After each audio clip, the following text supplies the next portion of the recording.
Geoengineering is global intervention in the Earth's climate system to mitigate the effects of global warming. There are two main branches of geoengineering: greenhouse gas removal and solar radiation management. Greenhouse gas removal is the process of removing greenhouse gases, mainly CO2, from the atmosphere and storing them in land, oceans, georeservoirs, or man-made stores. Examples include forestation, peatland reforestation, ecosystem restoration, bioenergy with carbon capture and storage, and ocean iron fertilization. Ocean iron fertilization is the introduction of iron to iron-poor areas of the ocean surface to stimulate phytoplankton production. The biggest pro is the potential positive climatic impact of removing carbon emissions from the atmosphere. It can be built into regulatory frameworks or carbon trading systems. Habitat restoration encourages biodiversity, and it helps marine life.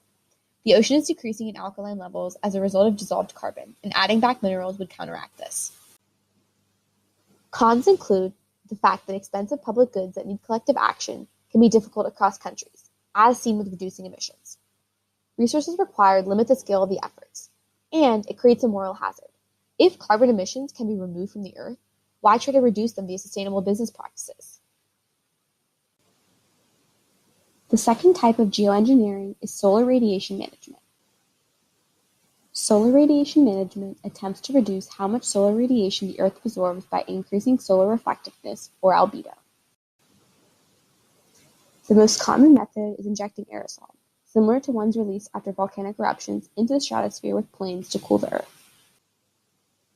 The pros of solar radiation management is that you get fast results at a very cheap price.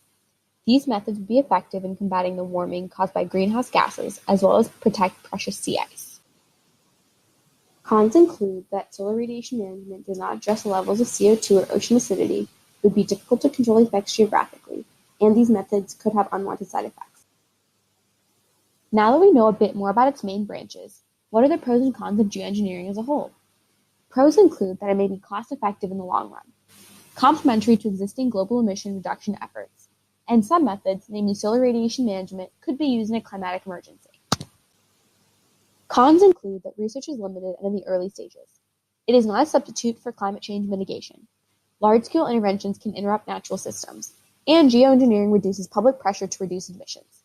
Why feel the need to drastically change emissions when we can spray more aerosols into the atmosphere or store greenhouse gases in the ocean?